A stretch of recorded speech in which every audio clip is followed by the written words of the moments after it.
என்ன ரெட்டு நீ மட்டும் வர? காளி எங்க? போய் கூப்பிட்டேங்க, வர முடியாதுன்னு சொல்லிட்டாங்க. என்ன சொல்ற ரெட்டு? ஆமாங்க, நீ சொல்றதெல்லாம் செய்யவே முடியாதுன்றாங்க. நினைச்சேன் அவன் இப்படிதான் சொல்லுவான்னு. செய்ய முடியாதுன்னு தானே சொன்னா, செய்ய வச்சுட்டா போச்சு. எப்படிக்கா? கையில வெண்ணெய வச்சுக்கிட்டு எதுக்குடா நெய் கடையணும்? புரியலையேக்கா. உனக்கு ஒன்னும் புரியாது. எல்லாத்தையும் நானே விளக்கமா உனக்கு சொல்லணும். காளிக்கு ஒரு பையன் இருக்கான்ல, அவன் நம்ம தூக்கிட்டோம்னா ரத்த பாசத்துல பதறி அடிச்சுட்டு தானா வருவான்டா. சூப்பர் ஐடியாக்கா. ஆனா யாரை வச்சு கத்துது? நம்மாலுதான் செய்யணும்.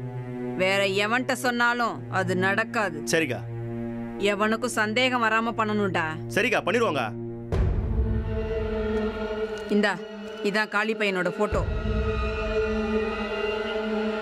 ஒரு வேலை செய்யற அவனுக்கே இவ்வளவு இருந்தா பல வேலை செய்யற நாம யாருன்னு அவனுக்கு காட்ட வேணாம். நீ போ. சரிக்கா.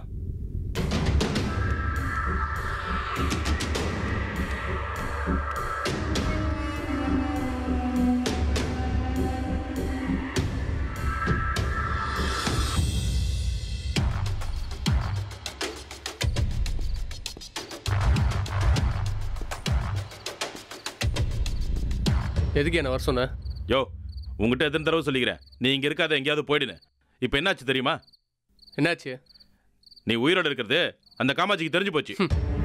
இந்த பிரச்சனையை பெரியவர்கிட்ட சொன்னா எனக்கும் தான் ஆபத்து.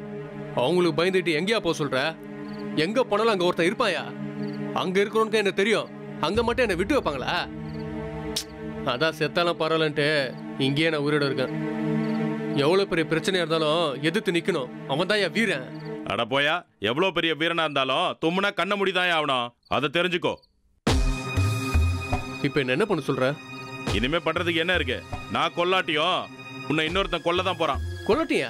எப்படியா இருந்தாலும் சாவதானே போறோம். நான் சாவறதுக்கு முன்னாடி அவனை உண்டு இல்லைன்னு பண்ணிட்டு தான் சாவேன். உன்னால அவளை என்ன பண்ண முடியும்? என்ன வேணாலும் பண்ணலாயா? அதுக்குண்டான சரியான சந்தர்ப்பத்தை தான் தேடிட்டு இருக்கேன். சரியா அமைஞ்சதுன்னு வச்சுக்கா, என் துப்பாக்கிக்கு அவன் ஏற. வாய்க்கிழிய வசனம் தான் பேசிட்டு இருக்கணும். தும்முற நேரத்துல அவன் அடையாளம் தெரியாம ஆக்கிட்டு போயிடுவா. அதையும் பார்க்கலாம், நானா அவளான்னு. உதயகுமார், சொன்னா கேளு.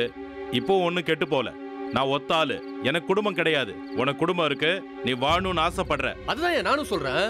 வாழணும்னா எனக்கு பிடிச்ச மாதிரி வாழணும். அதை விட்டுட்டு பயந்து ஓடி ஒளிஞ்சு வாழக்கூடாதியா? அப்படி வாழ்றதுக்கு வாழாமலே இருக்கலாம். முடிவா என்ன சொல்ற? நானா காமாட்சியான்னு பாத்துடலாம். காமாட்சி முடிவில்ல, அவ ஒரு பகுதி, அவ்வளவுதான்.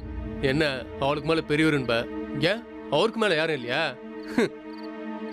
எவ்வளவு பெரிய கொம்பனா இருந்தாலும் அந்த கொம்பை சீவரத்துக்கு ஒருத்தன் இருப்பான்.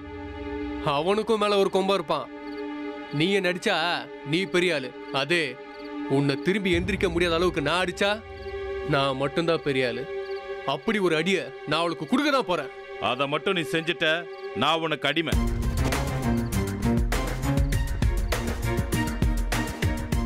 செஞ்சு காட்டுறேன்.